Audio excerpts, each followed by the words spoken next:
Don't request to join. Hi, everybody. Welcome to the Kev Indiana Jones Show. I am Kev Indiana Jones, and today we're talking about something very, very near and dear to my heart: the music of Indiana Jones, by John Williams, obviously. Speaking of, I might as well just kind of take this off because a special episode calls for a special little costume change, and that's the costume change that this show deserves.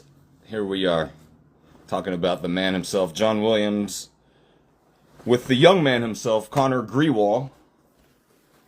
I don't know how young he is. We'll find out. He seems like a young buck. That'll be fun. So yeah, this is a fun little thing. This week in Indy, I actually have something this time. As a matter of fact, one of my viewers gave me a wonderful little gift bag from the El Capitan premiere of Indiana Jones and the Dial of Destiny. This little tote bag, which is awesome. I'm already using it for my bow ties and my other ties, so that's terrific. He gave me this awesome mug. The box itself is so cool, but then he gave me the mug and this cool little lid. I guess I don't know. It's adorable. It's adorable what it is. And then a whole bunch of stickers. And these are rad.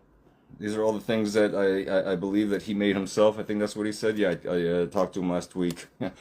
Look at that. And this is my favorite one, the California Jones sticker. So that makes me feel even more part of the magic. So that was this week in Indy. But I also did just order a canteen. An army canteen, which is I feel like Indy would have something like that. I've got binoculars, which I should show at some point, and a cool little compass, a vintage compass with a little sundial on it. It's pretty cool. So yeah, look at that. That's the topic of today. So yeah, like I mentioned last week, I was a huge fan of Looney Tunes as a child. That was more of my thing than Mickey Mouse, and Looney Tunes used classical music all throughout. I loved all the old classics because of Looney Tunes, and certain movies really kind of captured that part of my, I guess, imagination or my interest. My interest, yeah, mostly, because, you're like pre 3 years old. I remember things at 3 years old. Before 3, it's all a mesh. It's all a mesh of a mess. But I know I loved music that early on, and I know I loved movie scores because of how I loved Looney Tunes stuff. In particular, the work of John Williams, Superman, Star Wars, and of course, who we're talking about tonight, the Indiana Jones work. It's a big deal of why I love these movies so much, because the music is what drew me back again and again and again, because I wanted to hear that. I wanted to hear the melodies again and again. And obviously, the movies themselves were fantastic, but there was something about the music that drew me in so much that, when I was a little kid, that's all I wanted was movie scores. My first record was Superman the movie, on a cassette, if not even vinyl record, I'm sure. But that was my first probably dozen albums were film scores, and then of course next was Weird Al. Yeah, I got into my Weird Al phase. But yeah, that's all I listened to as a kid, to the point where I think I mentioned this before, where I would play the music in my garage as I'm playing, as the neighborhood kids are playing around in the bicycles in the neighborhood riding around, and they were hearing me playing John Williams stuff, and they'd be like, "What the hell are you playing? Turn that off, you dork!" And I'd be like, "No, this is my music. No, this is my garage, my music." So they all treated me like an asshole, trying to make me feel like an asshole, but it didn't work. It didn't work. Trying to make me feel like an asshole is such a fool's endeavor. It never works. But I do remember early on reading the liner notes. I think it was for Raiders, how John Williams, basically Steven Spielberg says the reason that Indiana Jones is able to survive situations is because of John Williams, that he somehow through his actions and us being the viewer, he can hear the music and he can sense what's going to happen because of what John Williams is doing. That he can duck when he needs to, he can throw a punch when he needs to, jump when he needs to. all because of what the music is saying to him. And that is such a beautiful, beautiful way of talking about film score, because done right, it really does enhance the everything about it: the film, the story, the characters, the certain little scenes, the tension. And in my opinion, no one does it better than John Williams, before or after ever will. He's the greatest. I truly think he is the greatest musician of all time. Many people may say otherwise, but that's okay. We all have our opinions on stuff like that. But that is definitely for sure, in my opinion, he music so well that it kind of throws me out of sequels.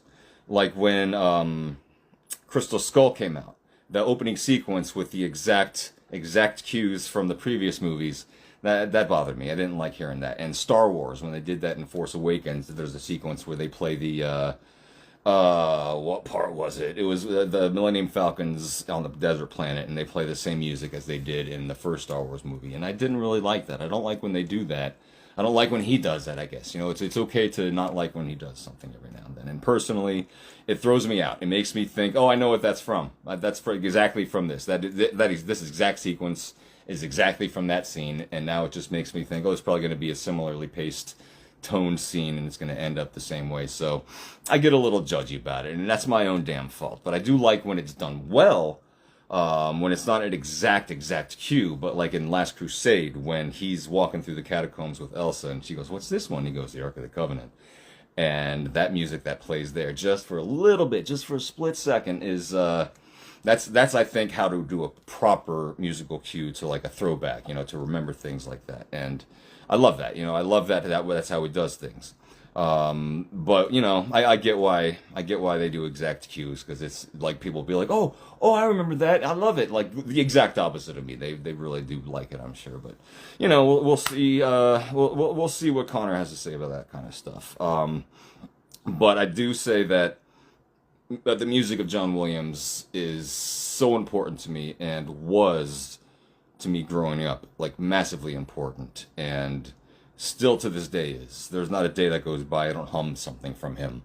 Something in my head plays, or I literally go boom, boom, boom, or it's something else from one of his beautiful, over of films that he's done. I mean, he's done so much, and it's kind of crazy when you think about it. And his work will live on forever, luckily, and people will always know who he is. And the themes that he came up with were just phenomenal. And to hear it live with the New York Philharmonic Orchestra in Manhattan, that's my favorite thing to do in the city. It's not see a Broadway show, it's to see them do that. And that in particular was incredible. It was awe-inspiring, honestly. Just to see that live with the orchestra playing all the music, man, that was just... It's indescribable how beautiful that can be. And I'm sure many of you have done that yourselves. And I would like to do it again for a different movie. I don't want to do it for the same movie, but I would love to see it with, oh god, Temple of Doom would be incredible, Last Crusade would be amazing, Dial of Destiny would also be pretty damn cool.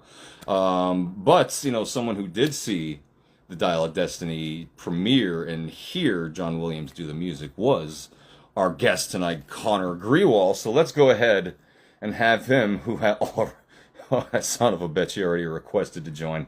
But that's alright, he's just excited. You know, I hope that doesn't throw things off. Maybe that's a factor. That's a factor. Okay. Ringing is a good sound.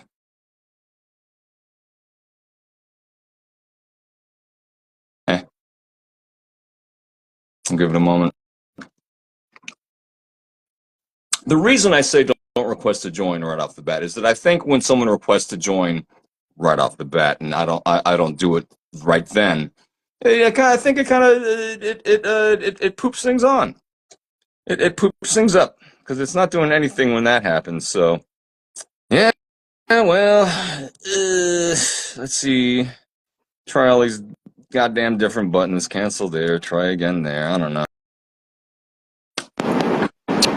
Hey, there we go. Hey. Sorry, but we are currently driving through the California grapevine, which means that I'm probably at the worst service ever in the history of forever. Hopefully the shaking of the camera isn't too bad. I'll try. Oh, looks good. hopefully the audio isn't too bad. What's good is that I'm in a car with Bluetooth, which means that if I need to play an example, I am ready to do so. That makes me very happy. All right. Well, I got to say, it looks cool where you are. This is my first car trip show guest, so I'm very happy that it's you doing this right now. And the shaking's not bad, and you sound great. So, the hell with it, man. We got you on. I see you. I hear you, and boom, let's make this happen. Whose hat is that? First of all, that's a very lovely hat. This is my baby, my at vintage Streets of Cairo from Tomas, and it is. I'm a little biased because it's mine, but I think it's my one of the best Raiders hats I've ever seen. I mean, when I took this thing out of the box, I was blown away. And I've seen some others, and believe it or not, the ones that I think are better than this hat also happen to be some of Tomas's. No kidding.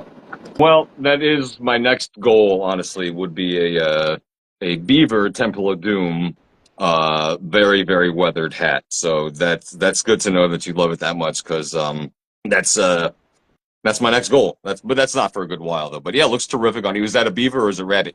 This is Beaver. Also, I think I think you asked how I got the flip. There's a camera filter that you can do on Instagram that just flips it. Yep. Just search for mirror filter, download it, and then you got to hit it, and then you got to hit that again to record it. And that makes it all work. So yeah, first of all, I want to say we're going to talk about this on your next appearance, but your Lego passion for Lego and all the stuff you do is awesome. I really appreciate that. I had a really bad meltdown during the pandemic and went really, really into the deep end with Lego. So it's really cool to see you do that kind of stuff. And it's really awesome, the stuff you do. I'm very impressed. I'm very impressed. I mean, we can always. I know you said we'll talk about it later, but especially the modern style, almost nobody's doing that. Almost everything you'll find is from that first 2008, 2009 wave of the line. Right. Well, I'm glad that you're doing it. And by the way, how old are you, in fact? I'm 19. I mean, yay, that's awesome. You have such a life ahead of you, but holy fuck, 19. Well, I got to tell you that for a 19-year-old, I was a piece of shit back then. You do not seem like a piece of shit. So kudos to you just for that. No, I went to the last time I got a haircut. My barber, he was like, "How old are you, by the way?" Or no, he wanted me to. He was like, "How old do you think I am?" He was like this thin guy with a pretty long beard. And I was like, I don't know, 25, 26. And he was like, "Holy crap, you're spot on." And I was like, "Really?" He was like, "Yeah, most people think I'm like over 40. I'm like, "There's no way." And he's like, "So how old are you? 25? And I'm like, "No, I'm 19. And he's like, "Oh." Whoops. Well, you have a maturity, my friend. So that's pretty damn cool. So let's get right into the Kevin 11, since it seems like we have decent reception. Let's get right into it. So what is it about the Indiana Jones scores that drives your want for editing the scores to match the films perfectly? There's a specific story in how I got into the score editing, and that was a couple years ago. I was listening to the soundtrack for the ride at Disneyland because I live real close to Disneyland. I go there more often than not. And something I kind of noticed was like the music in the ride sounded very familiar. And I looked it up, and apparently the guy who orchestrated the music took cues from all across the first three films. Because at that point, the last film that came out was Last Crusade. The ride opened in 95. And I was like, really? I want to find where all this music is from. So basically, I watched through the first three films, just marked down whenever I heard the music that sounded familiar, except there was one piece of music which I couldn't find, and it was right at the end, right after you go over the boulder. And tell you what, I'll see if I can pick it up on the car. And, that'd be cool. Turn it up. Interactive episode. Yeah, I've got my lovely assistant in the driver's seat here. Oh yeah, hello. all who are in the car with Heat. Thank you. Thank you for driving, and thank you for kind of being on the show also.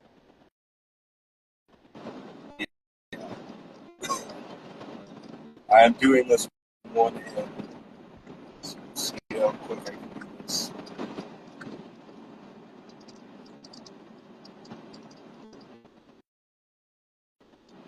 I'm just glad it's worked. I'm just glad this is working.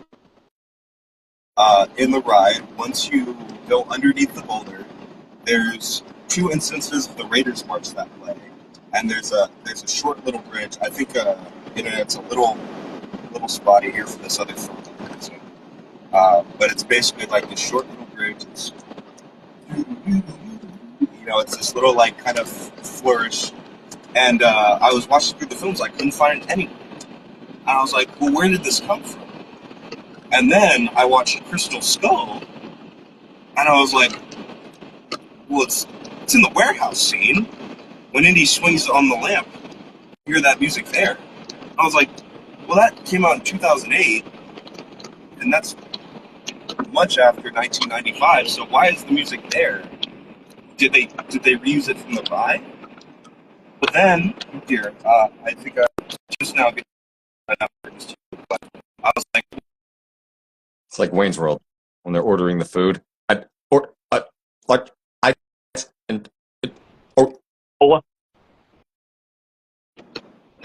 no. We're good. I don't know if you. I think we're good. We're back. But I was like, why would John Williams reuse one piece of original music in a ride that wasn't original at all? Right. When it can be.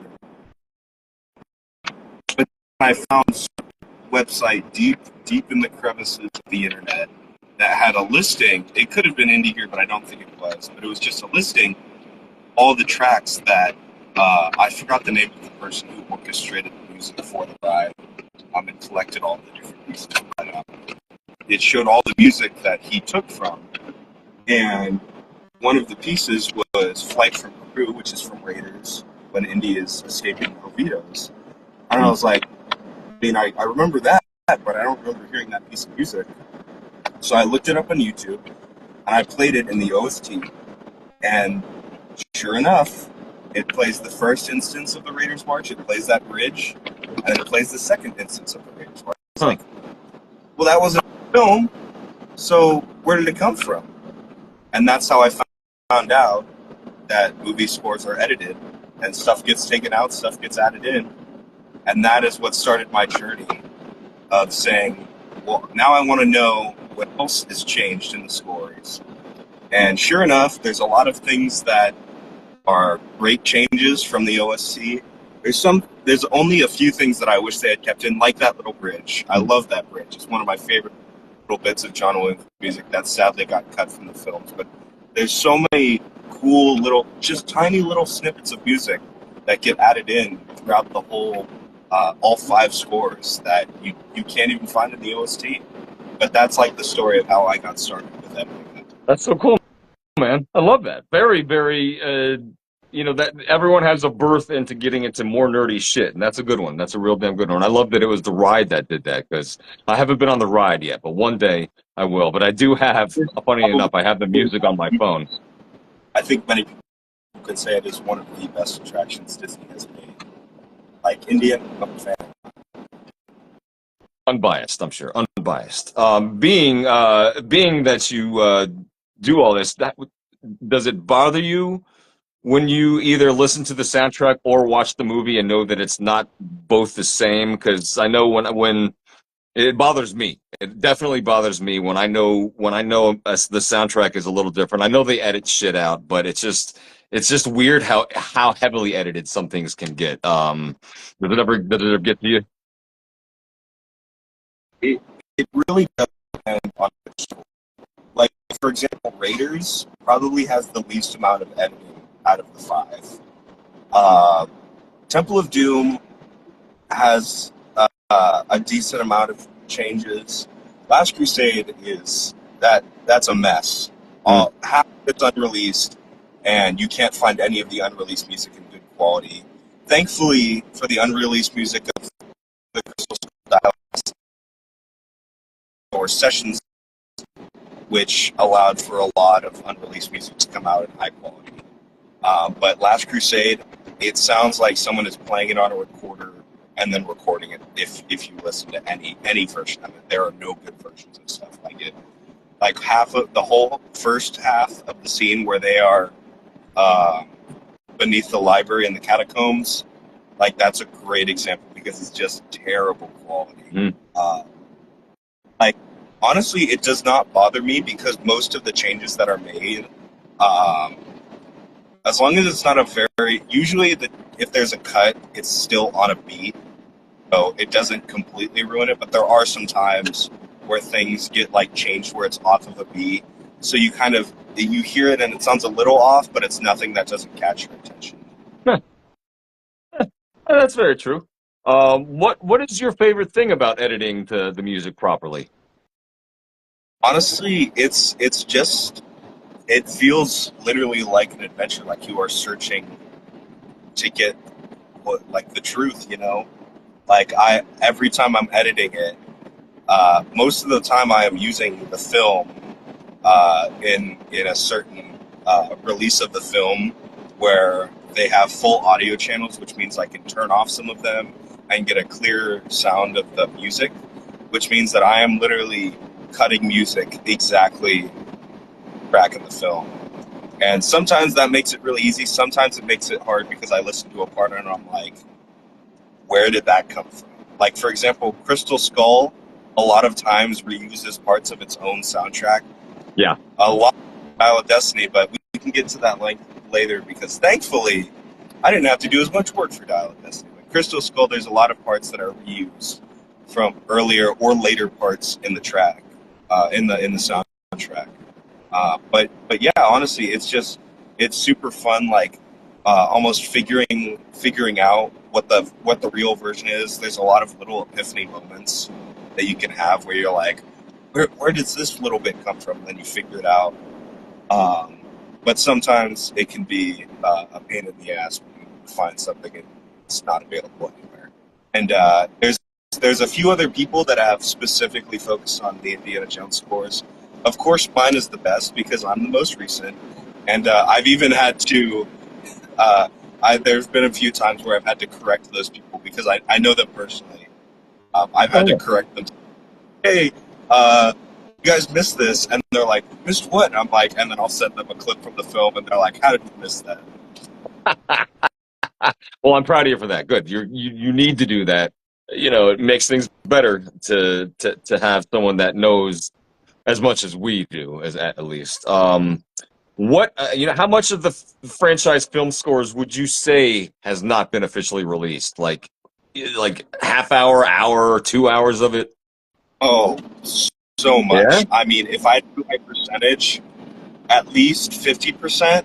But based off of how much, I mean, I'm thinking Last Crusade is already 50% unreleased. Wow. Crystal Skull is about like 70% unreleased. Dial of Destiny, they did a good job with the OST on Dial of Destiny. We still got a lot, but with every score, there's always a lot that goes unreleased. So Dial of Destiny is probably about 40% unreleased. So I think overall, you're looking at least we've only gotten 40% in total of all the music that's been recorded for the films. Yeah, man. That's insane. That is quite There's a lot a bit. officially released, which is something that always bugs me. You know, every time I see a post by someone where they're like, Disney just released a new CD set, and I'm always like, there's no point in buying it because you're not. You know, I know some people like having a physical copy. Yeah. But the thing is, just every single time you see those, that is all music you can get for free on the internet, like YouTube, Spotify. It's all up there, and there's almost never any ads. So if you want to listen to that OST, just go on the internet, get a Bluetooth speaker, and go on the internet. You'll save so much money because those things they sell for like $30-$40 for you're paying for something you can get for free. Yeah, they charge a lot. Yeah, and they never add anything to it. People have been asking for so much of that unreleased Last Crusade music, and they never listen. I want them to listen. What is your favorite component of the Indiana Jones theme? Like my favorite part of it, Yeah, or like my favorite use of it. your favorite. They're both. Let's both. Well, I think this goes into an interesting story just about the theme itself, where when John Williams was designing the theme, he actually presented two different themes to Spielberg, Mm-hmm. and Spielberg heard him, and he said, "Why can't we use both?" That's why I just John answered it like said, that. he said, "That's a good idea." So, the regular theme you hear is the most iconic version. Is theme one, but then the bridge between it, that was the second theme that John Williams had designed, and that became the bridge for the Raiders March. But I think it's hard to pick one, but some of my favorite versions that have been used, of course, Indy riding the horse and truck chase is an excellent use of the Raiders March. It's there's also when he climbs onto the submarine. That's like one of the most how do I put it? Kind of successful versions. Triumphant. One of the most triumphant. Yeah, triumphant. But I love when John Williams turns it around and uses it for very somber moments, which doesn't happen often. We get it maybe 2 times in Temple of Doom. There's a moment when Indy's brought into the cage with Short Round, and he's all shackled Yes. up, and he's like, and the two kids are like, "You drink, wake up from nightmare." They have very like it doesn't even sound sad. It's like just hope. It's a hopeless version. It's right in the Oberon's like speech, little like speech about like what their whole plan is, all the history. Then we get to Last Crusade, and what I always find interesting is people are always like, "Oh, Harrison Ford's old and Crystal Skull and Dial of Destiny," but like you listen to the dialogue and some of the themes in Last Crusade, they were trying to make Indiana Jones feel old and out of date in Last Crusade. You know? That moment where he picks up the mail from his dad in his office and he lifts up the window and he escapes. That was kind of like the first time we heard the Raiders March, a very like sad version, because it was supposed to be like, oh, is Indiana Jones really like out of his depth now? But once we got into Crystal Skull and Dial of Destiny, John Williams really used that Harrison Ford's age and those themes in the later movies to his advantage to experiment with the theme. So I think one of my favorite versions, probably from Crystal Skull, he experimented so much with that. Like, and even though I don't like it, I do not like the way that the end credits is in Crystal Skull. So many people like it, but I do not. I don't like how experimental it is. Yeah. Yes. There's a little moment in the cemetery scene with Indy and Butt, where right after they watch that, they rip open that bag and they watch the body decompose. Indy takes out the knife and like, look, are you really a grave robber?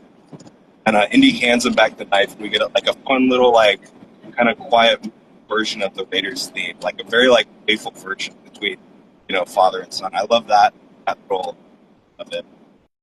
But also one of my other favorite versions, we get a lot of, I think, the Tuk Tuk Chase, at least the unreleased version of it, which you can listen to. Unfortunately, I'm not able to publicize my version for fear of Disney removing my channel, because it was recent. I can't talk about it because the information I was given by someone we should not know, but it may be a long time or I might not even be able to ever post on this. If you want to listen to it, or a very close version of the unreleased music, you can get the 4K or the 4K, because you get a disc with just the. Well, that's right. Yeah, that's true. During the Tuk Tuk Chase, there's a bunch of great moments where we hear the Raiders March and also the B theme. That John Williams did a great job. So those few examples I give, those are probably some of my favorite. Well, we'll get even further into that, my friend. What is your favorite musical moment in Raiders that is not Indiana Jones theme based? What it's like it's not the theme. Something that's always stood out to me in Raiders. There's two of them. But the first one is technically like 1.5 because we hear it first. Vito's temple, Indy grabs onto the branch and he swings across. It's this. I always called it like Indy's plan music. It's like what we hear in the movie when he's like thinking of something, and that music, which you only hear for about 10 seconds, comes back. Well, of Souls, when he climbs up the statue, we see him. He's looking around for a way out, and he sees the snakes coming through the wall, and the music slowly. That same music comes back. It's all the way up to when he climbs up the statue. I love it. Yeah. It's not the Raiders theme. It's not like anything that people associate with Indiana Jones, but it's a very fun like music that's a great build-up. John Williams is a master of build-ups, and especially we see it a lot because he uses a ton of build-ups in the whole franchise. But that would probably be my first kind of example on Raiders March.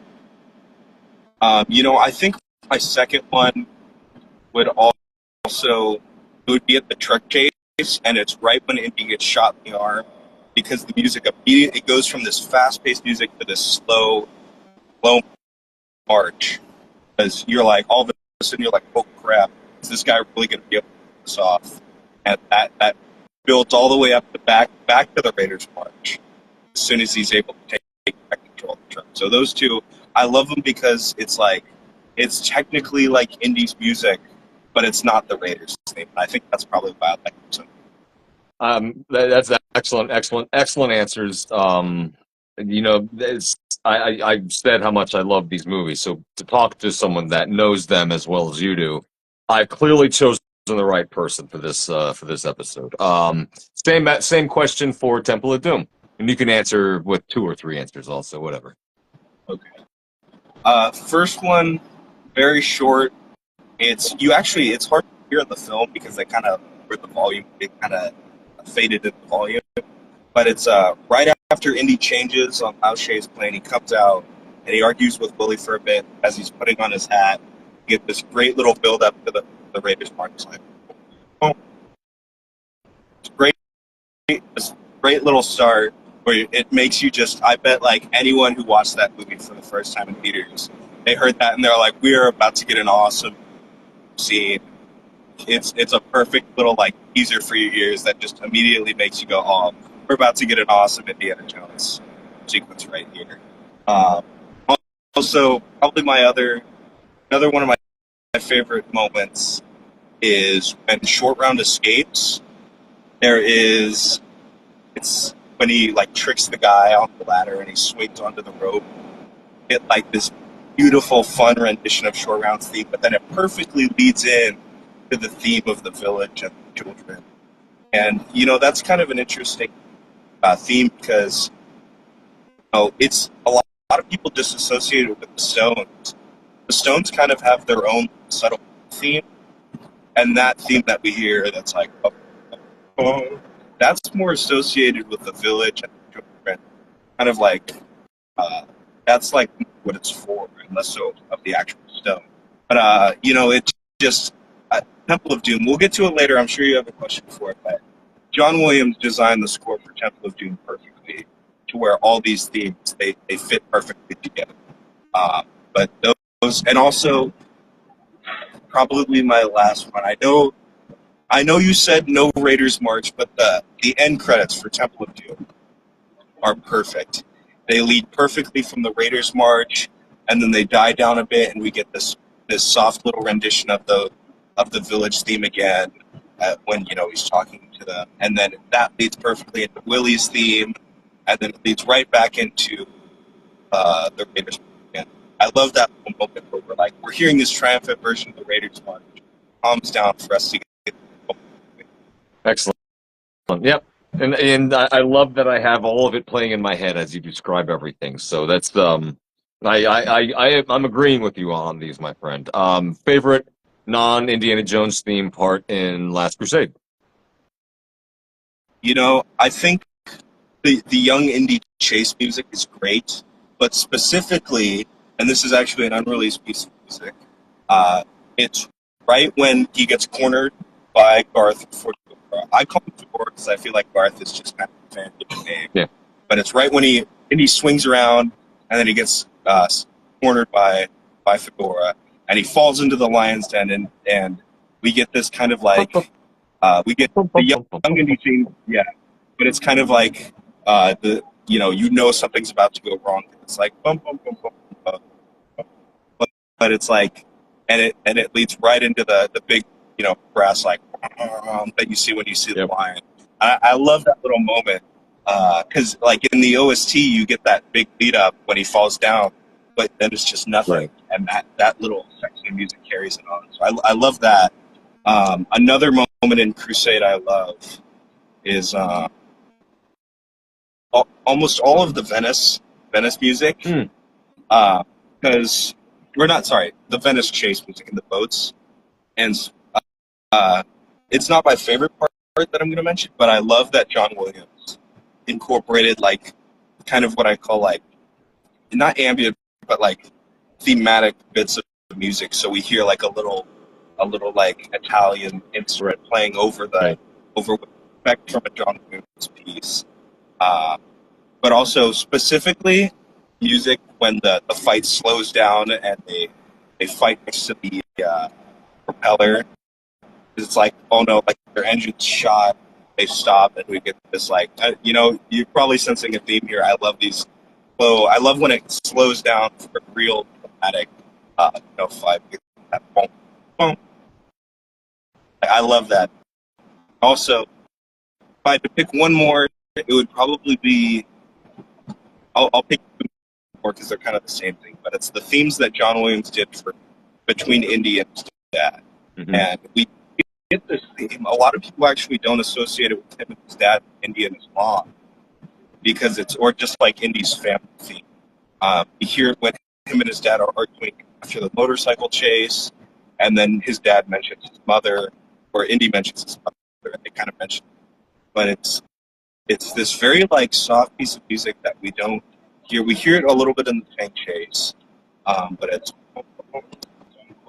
and you hear that, and it just makes you. It's like this soft family theme that we don't get to hear, which works because Indy is not a family, and you only hear it in Last Crusade. But also, they bring this back in Crystal Skull, but it's what I call it the knowledge theme, because it's kind of like Indy's illumination music that his dad, you hear it after they exit the rail, and it's just this beautiful piece of music that it sounds like you are literally listening to someone give you a life lesson,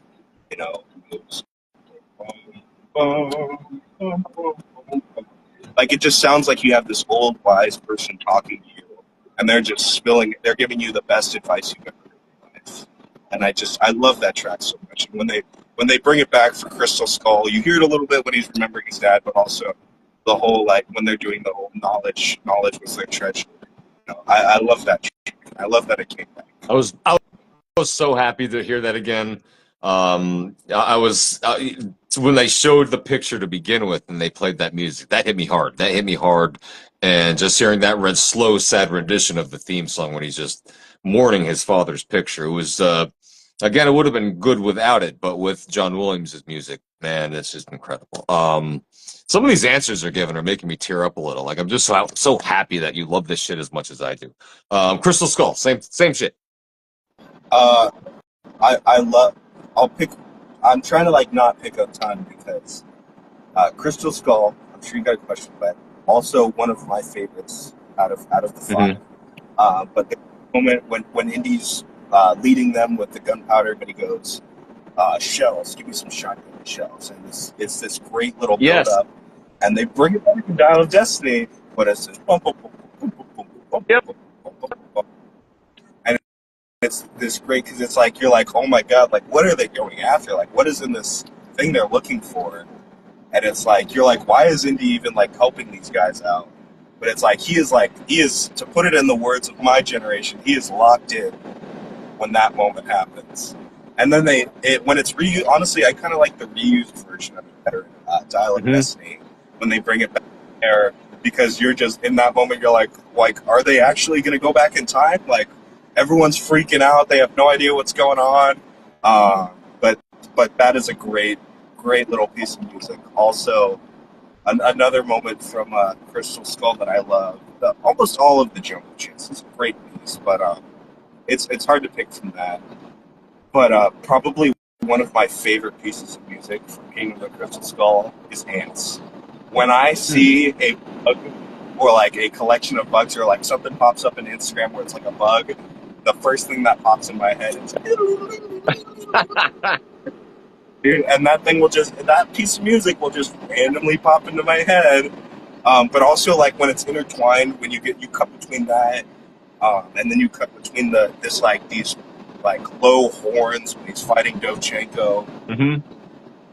Like it's like as soon as he hit hold on, we've got directions incoming. But these when he's fighting Dovchenko and he finally beats him and Dovchenko hits the floor, you can't even hear it in the film. But if you listen to just the music synced up with it, like if you're listening to the full version of it, John Williams literally putting a little, like this tiny little low sounding note. It's like, it goes, boom. And then he hits the floor, and at the same time, you're, oh no shit. And then he starts up the Ants music again, and it's like, you get that nice, horrifying Indiana Jones feeling, yeah.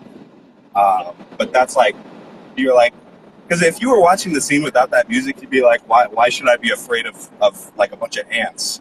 Like hearing that music, it's like, it's this perfect skin crawling music that like gets stuck in your head. And I love that. You know, I think if I had to pick one more, it would be Knowledge, even though it's technically the same as Last Crusade. Yeah. I love it when they're all looking at this and they're all like starstruck. And then that music comes back because Ox's, his mind's been restored. And he starts explaining it again. And Indy's kind of caught on, and he starts explaining it to everyone else. And I love that when it comes back. It's such a beautiful moment. Yeah, man. I'm really starting to like Crystal Skull as a movie, but I have always really respected the Crystal Skull theme quite a bit. There are times where it goes a little collegiate.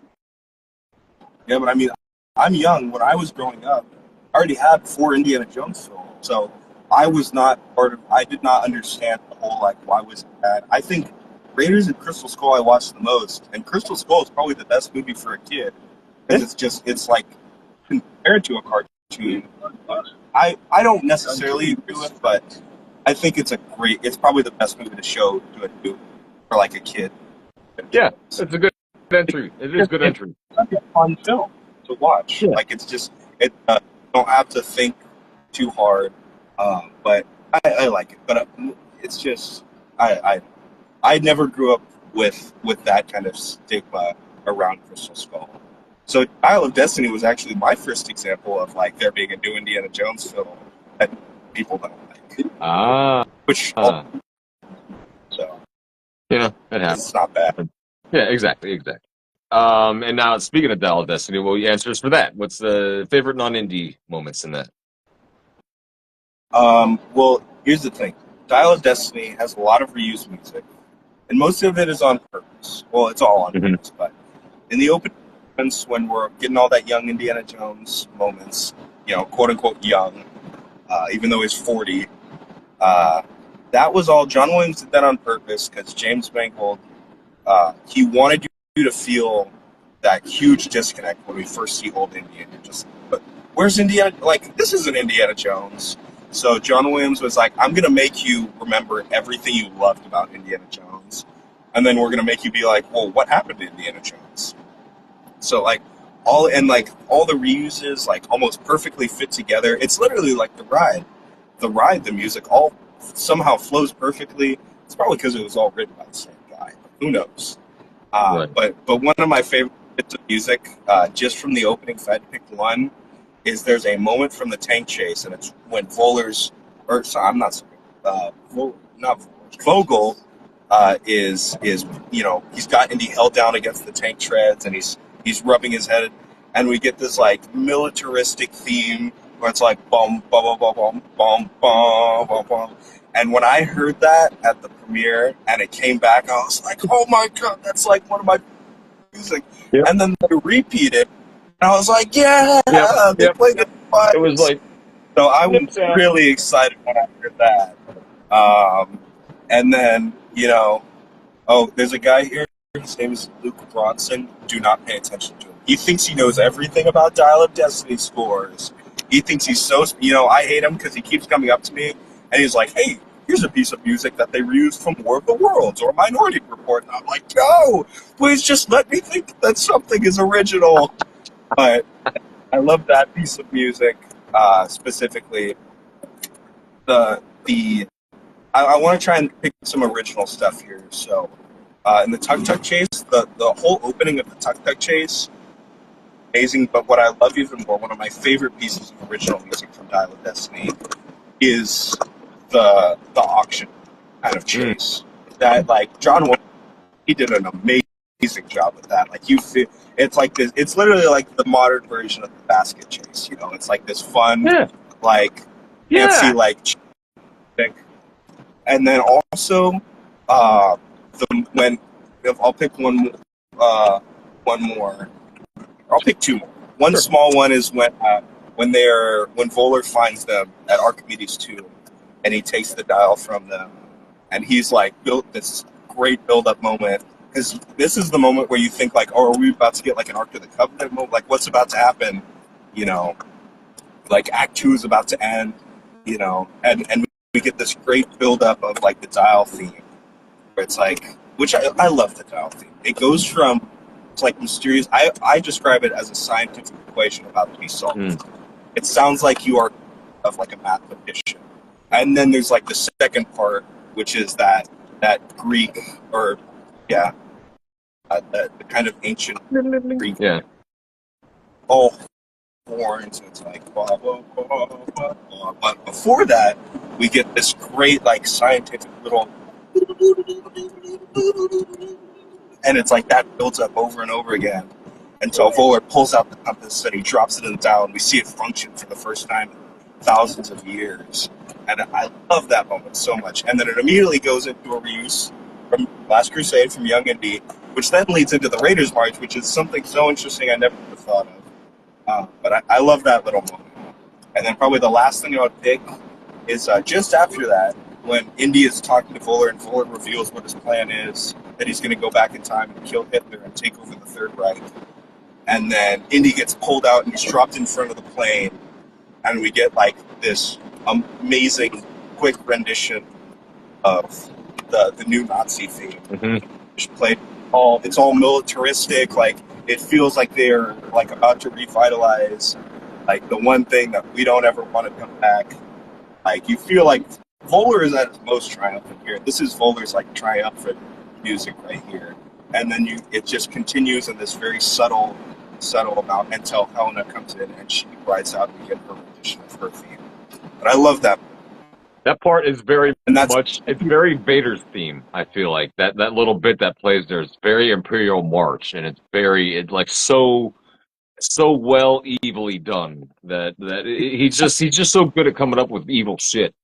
Like, I think it is my favorite of the Nazi theme. We've gotten 3, a different one for each film. Raiders is nice. I like it, but it's almost kind of like hard to recognize as the Nazi theme. Last Crusade, you're like, okay, this is definitely just the Nazi theme. But the thing is, it's like you only get one little piece. It's not really as sweet or something that can play over and over again. It's really, you only get like 15 seconds max out of it. And it's fun. That Dial of Destiny Nazi theme just feels evil like the whole time. Like, that feels like a bad guy theme, Yep, it's a beautiful bad guy theme for damn sure. So out of all of it, which one would you say is your favorite and why, if you could pick just one? Well, would you like me to rank them? Because I think I do have a ranking. Sure. Yeah, sure. So I think,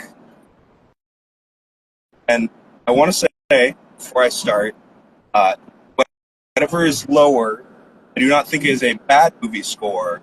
I just don't, and I just always say this whenever I rank the films. It's not a bad movie score. I just don't like it as much as the other. Yeah. So, number 5 is Dial of Destiny. Not because I don't enjoy listening to it, but because I couldn't put it above anything else because of how much is taken from the previous films. And even though there are some versions of the reused music that I do enjoy more than the originals, it's not enough to put it any higher than anything else. I can't do it logically. But I love listening to that. It's a great soundtrack. Sure. It's John Williams' love letter to his entire career, which is why he reused music from other films that he enjoyed doing, like Minority Report. Just above that, I put Last Crusade, and I know a lot of people might not like me for this, but Last Crusade, there are parts of it that I really love listening to. Overall, it's something that I just don't find myself going back to listen to. The music doesn't capture me, and I'm not saying it's boring, but it feels like you've got like one headphone on and you're listening to a movie soundtrack. Like you're hearing it, but like there's just something about it that doesn't capture me. If I listen to one track, like I love listening to the tank chase music, but then I listen to the rest, and it's like when I listen to the whole thing, it's not something that makes me want to keep listening to it. But I love listening to individual. It's a valid complaint, I suppose. It's just one of those things where it's hard, but I don't enjoy listening to it to the other three. Just above that, I put Raiders of the Lost Ark, because Raiders is great. It sets the standard. Brings in Indy's theme. We got the Ark theme, which does come back a lot. We got Marion's theme, which comes back. But the thing is, like, a lot of the way the music was made for Raiders was just made of, like, this scene has this music. It doesn't feel, it almost feels like connected in a way.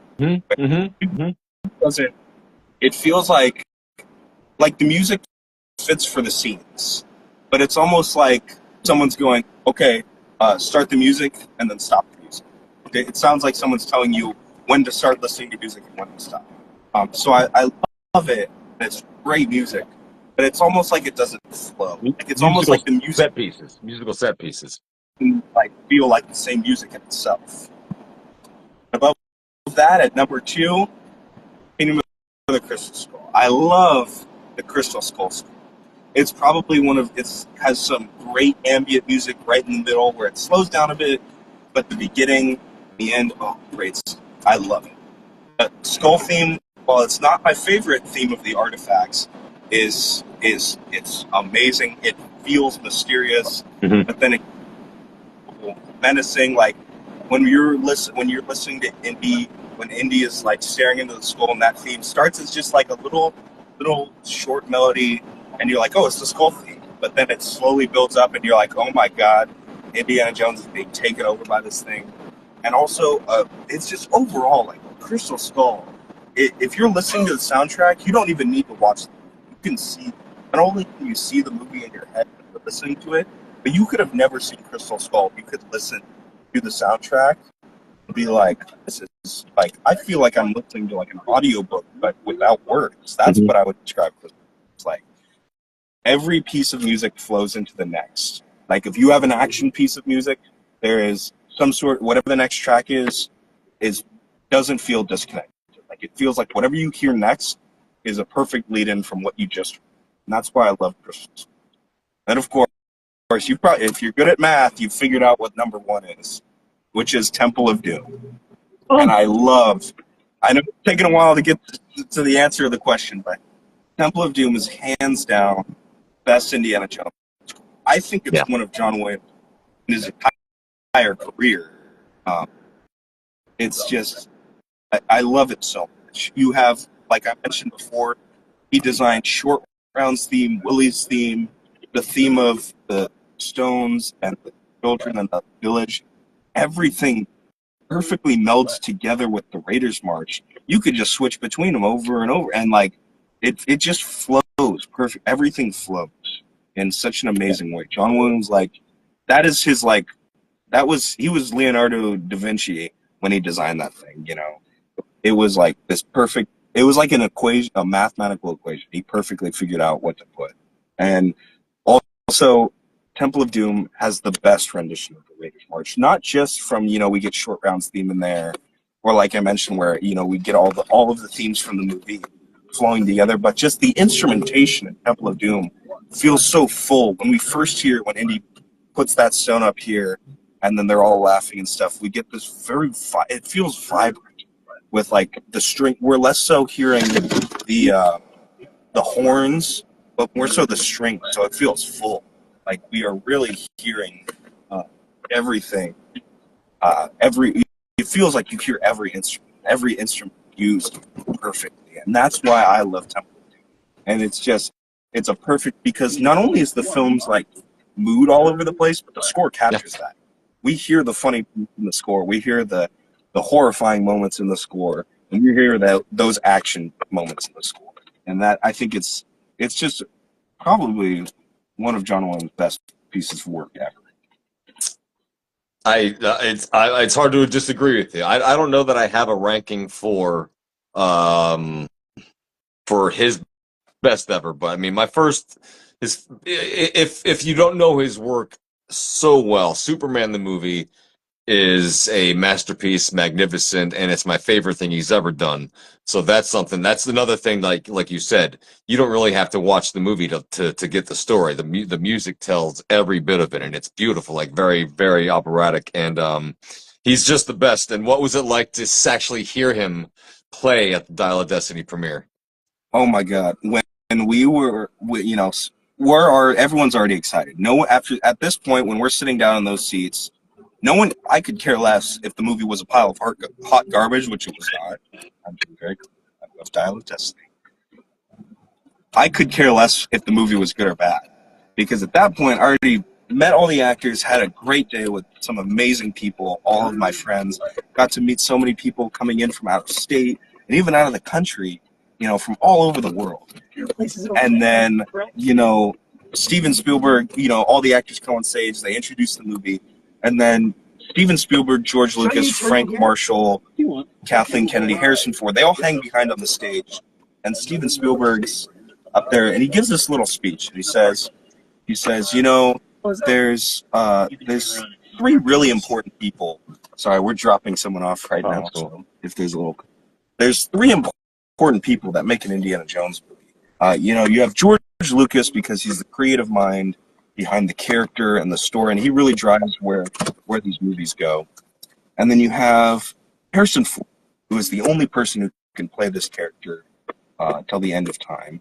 And I think we're forgetting one person. Everyone's like, is he going to say like himself or something? And he goes, he's the glue to all these movies. And I was like, well, it has to be Steven Spielberg. And he goes, John Williams. And then the screen for the movie lifts up, and John Williams is behind there with a full orchestra.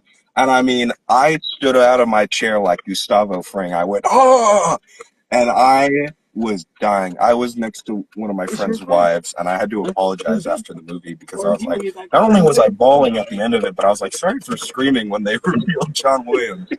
But I mean, he gave this nice little speech about creating the score, and he told the story of how he made Helena's theme, and it was just this beautiful moment. I mean, that guy is pushing, I think he's 92 now. And he was happy up there on stage. He was glad to be making soundtracks, and I think that just kind of shows a testament to the franchise in general. Where you have something like Star Wars, where people seem to be very hesitant to come back. It almost takes like a good bit of effort.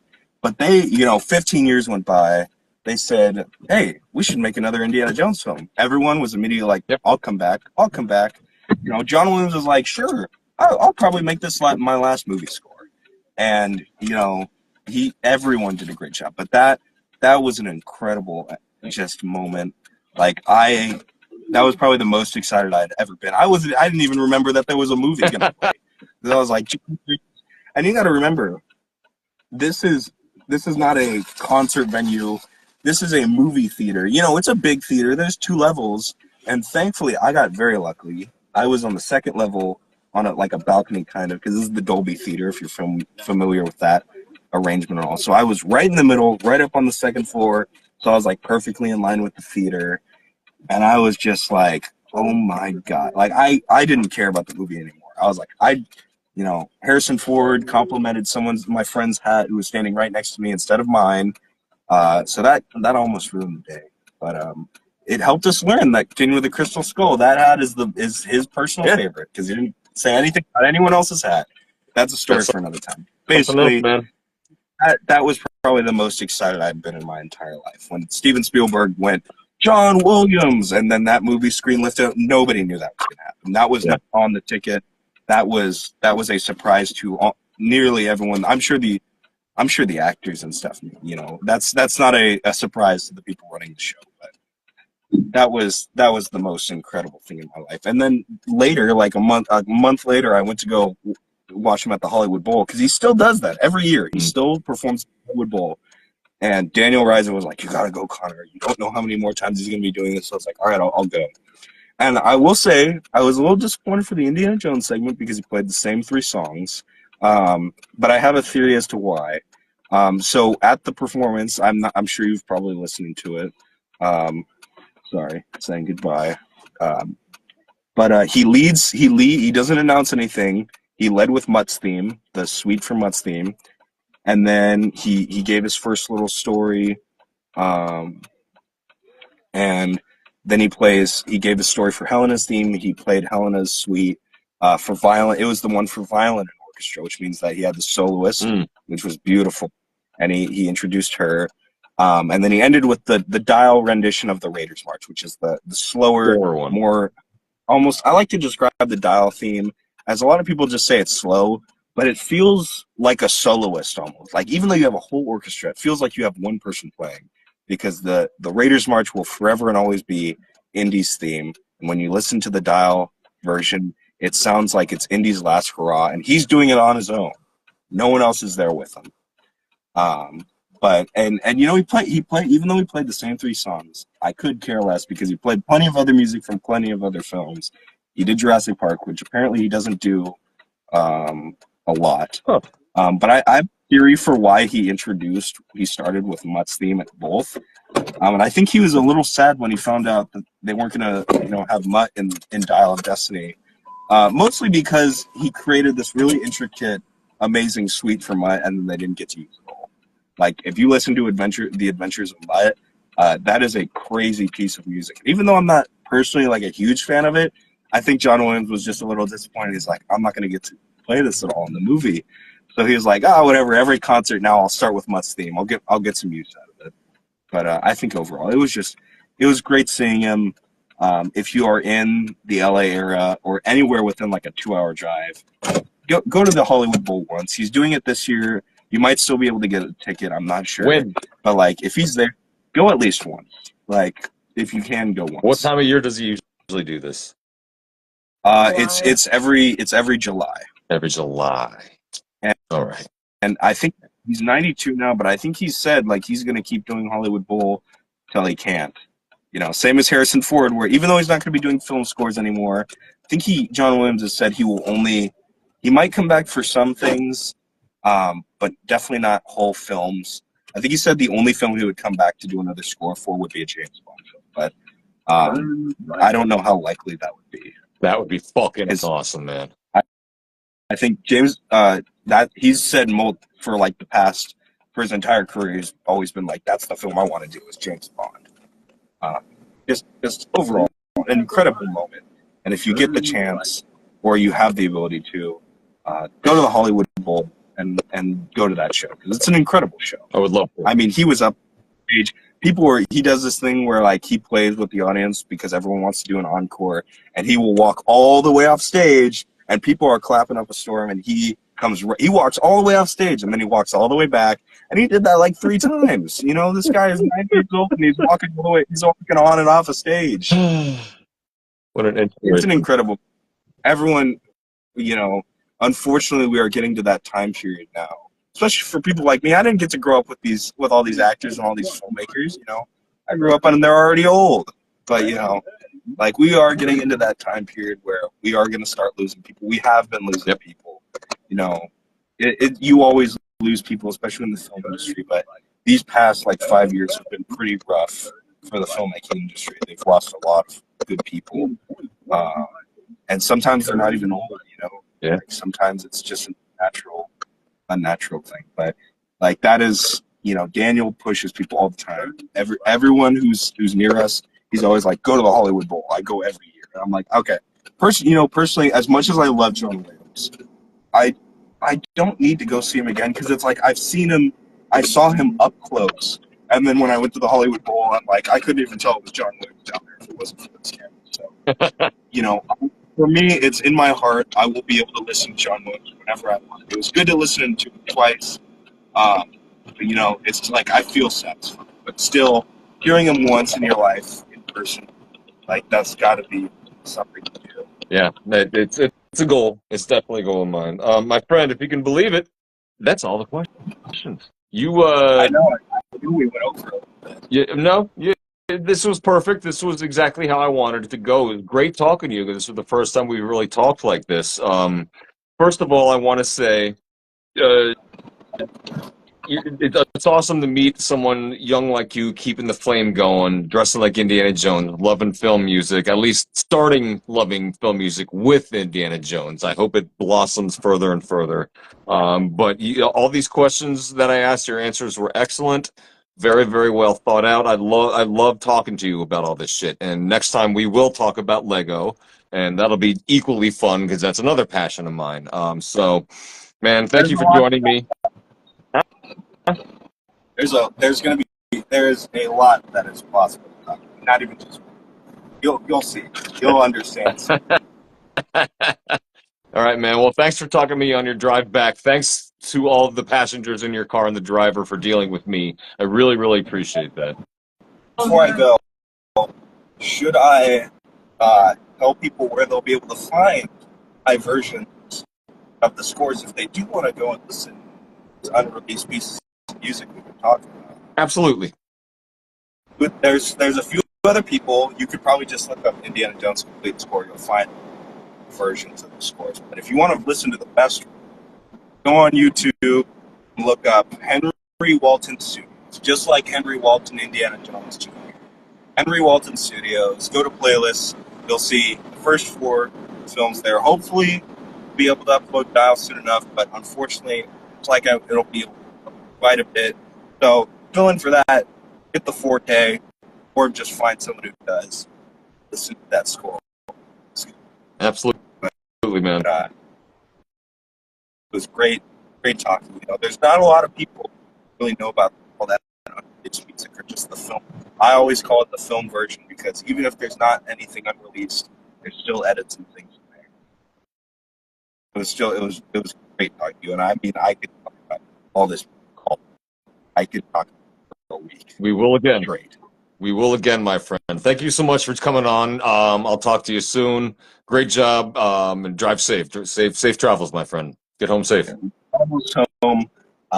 You know, I'm sure a couple times it looked like we were about to roll over, and yeah, we are actually passing by Griffith Park right now, which is usually where California Jones holds their events. That's the first place I went when I moved to LA 20 years ago. That's the first thing I did at 3 in the morning. My roommate and I drove out there, so yay that place, and yay you. I hope to meet you in person one day. You rule. Thanks, pal. Thanks. Hey, if I may, I'm a lot older than you, so I can call you this. Good job, kid.